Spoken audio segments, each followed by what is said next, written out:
Hello, my name is Kelsey Hudson, and today I will be doing a book review for Kim Johnson's This Is My America. Just a disclaimer, this does include spoilers, so if you don't want me to ruin the book for you, I suggest you go and read the book and then come back and watch my review. So first, I'm going to start off with a quick summary that is really my interpretation of what happened throughout the book. It all started when Tracy Beaumont wrote a letter to the Innocent X headquarters pleading to help appeal her father, James Beaumont's case because he was to be executed in 275 days and he had been in prison for over 7 years. And she had written many letters to the Innocent X Project before, but she had received no reply. He was convicted of murdering his business partner, Mr. Davison, and Mr. Davison's wife. James and his family knew that he was home the night of the murder, but only having your immediate family as an alibi would not work in his case.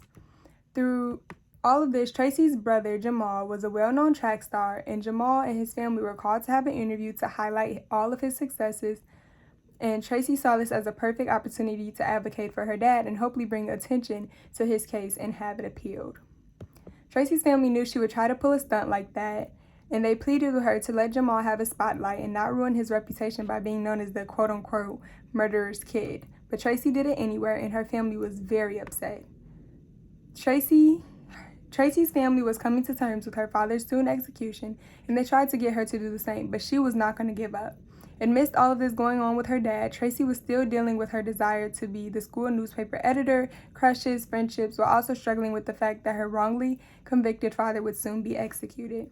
Then the story took a sudden change in the direction because the police came to Tracy's house looking for Jamal, her brother, because he was being convicted of murdering his girlfriend, Angela.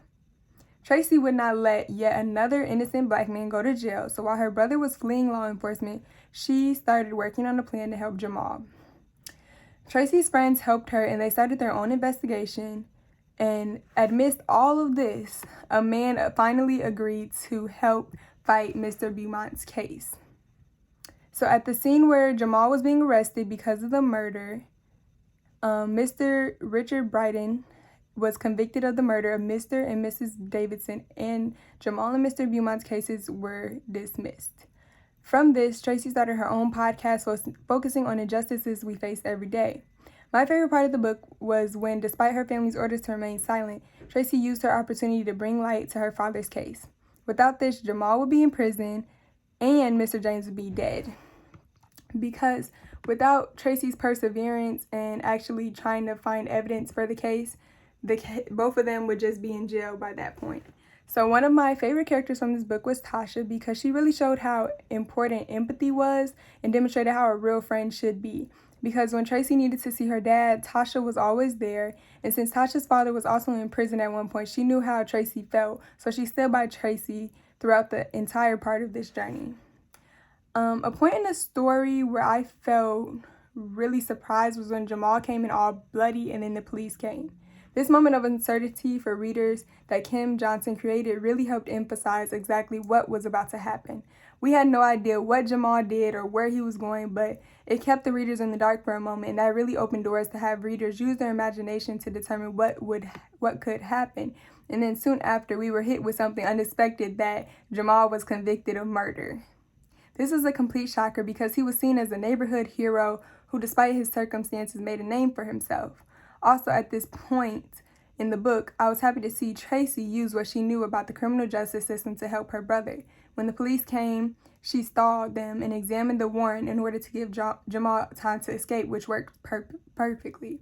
This showed how beneficial knowing your rights is and how important how we can play the system just as the system tries to play us. Something I enjoyed about Kim Johnson's style was how accurate it was. The story was told from Tracy's point of view, and she talked exactly as a teenage girl would. It helped develop the reader and character connection, especially for me since I am so passionate about the failed criminal justice system as Tracy was. One thing that confused me throughout the book was how highlighted other events in Tracy's life were, especially the one about like her crush on Quincy, or even like her race to be the school editor. I guess it was good to have more than just the main parts of the story, but there was a lot of lingering ideas, and it opened the doors to so much other conflict besides the two main conflicts, which were like her dad being in jail and her brother being convicted of murder. So now I want to read a passage in the book that's on page 369. This is my favorite part in the book.